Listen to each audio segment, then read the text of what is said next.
नाज़रीन किराम, अस्सलामु अलैकुम वरहमतुल्लाहि वबरकातुहू। उम्मीद है आप सब लोग खैरियत से होंगे।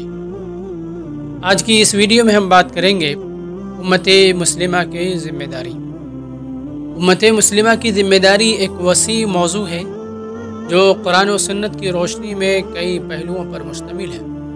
एक मुसलमान फ़र्द और उम्मत के तौर पर हमारी कुछ बुनियादी ज़िम्मेदारियाँ बनती हैं।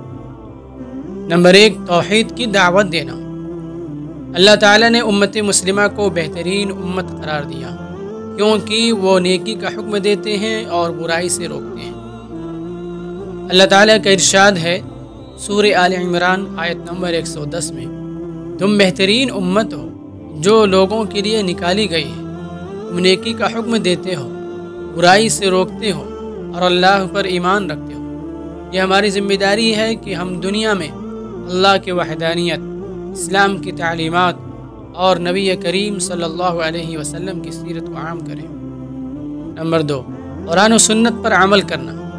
मुसलमान होने के नाते हम पर लाजिम है कि हम अपनी ज़िंदगी को कुरान और सुन्नत के मुताबिक गुजारें, नबी करीम सल्लल्लाहु अलैहि वसल्लम की तालीमात को समझें, उन पर अमल करें और दूसरों तक पहुँचाएँ।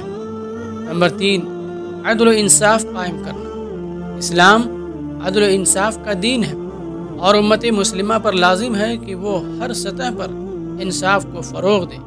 अल्लाह ताला फरमाते हैं, बेशक अल्लाह अदल, एहसान और क़राबातदारों को देने का हुक्म देता है और बेहयाई, बुराई और सरकशी से मना करता है। सूरह नहल आयत नंबर 90। ये ज़िम्मेदारी सिर्फ़ हुक्मरानों की नहीं बल्कि हर फ़र्द की है कि वो अपने मामलात में अदल व इंसाफ को अपनाए। नंबर 4, इल्म हासिल करना और फैलाना। इस्लाम में इल्म हासिल करना फ़र्ज है और उम्मत मुस्लिमा की ज़िम्मेदारी है कि वो दीन और दुनिया के इल्म को फ़रोग़ दे। नबी करीम सल्लल्लाहु अलैहि वसल्लम ने इरशाद फरमाया, इल्म हासिल करना हर मुसलमान पर फ़र्ज है। तालीम आम करना, बच्चों को दीनी और दुनियावी तालीम देना और इल्म को सही तरीक़े से इस्तेमाल करना उम्मत की बड़ी ज़िम्मेदारी है। नंबर 5, कमज़ोरों और मज़लूमों का साथ देना। इस्लाम हर किस्म के जुल्म की मजम्मत करता है और कमज़ोरों के हकूक़ के तहफ़्फ़ुज़ का हुक्म देता है।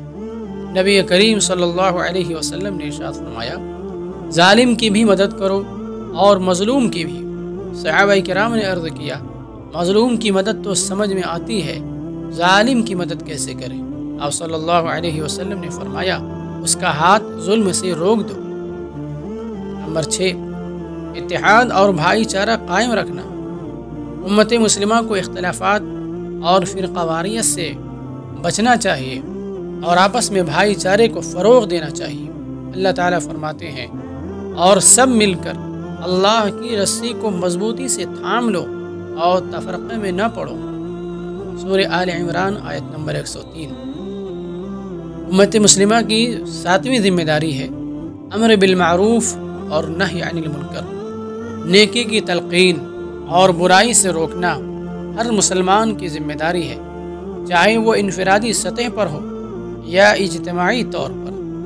नबी करीम सल्लल्लाहु अलैहि वसल्लम ने फरमाया, तुम में से जो कोई किसी बुराई को देखे तो उसे अपने हाथ से रोके, अगर उसके ताकत ना हो तो ज़बान से रोके, अगर उसकी भी ताकत ना हो तो दिल में बुरा समझे, और यह कमज़ोर तरीन ईमान है। नंबर 8, मोहताजों और ज़रूरतमंदों की मदद करना, यानी ज़कात और सदक़ात देना। इस्लाम ने उम्मत मुस्लिमा पर ज़कात को फ़र्ज़ किया और सदक़ात की तरग़ीब दी ताकि माशरे में मोहताजों की ज़रूरियात पूरी हों। नंबर 9, अपने अखलाक को संवारना। अच्छे अखलाक उम्मत मुस्लिमा की पहचान है। नबी करीम सल्लल्लाहु अलैहि वसल्लम का इरशाद है, क़यामत के दिन सबसे ज़्यादा वज़नी चीज़ अच्छे अखलाक होंगे। नंबर 10, इस्लामी क़वानीन और अक़दार की हिफाजत करना। इस्लामी अक़दार को अपनाना, उन पर अमल करना और नई नस्ल तक पहुँचाना उम्मत मुस्लिमा की ज़िम्मेदारी है ताकि इस्लाम की हकीकी रूह बाक़ी रहे। इसका नतीजा ये है कि उम्मत मुस्लिमा का हर फ़र्द एक अहम ज़िम्मेदारी रखता है। अगर हम उन फ़राइज़ को पूरा करें, कुरान और सुन्नत पर अमल करें اور اپنے کردار کو سنواریں تو ہم دنیا میں ایک بہترین امت کے طور پر پہچانے جائیں گے اور آخرت میں کامیابی حاصل کریں گے۔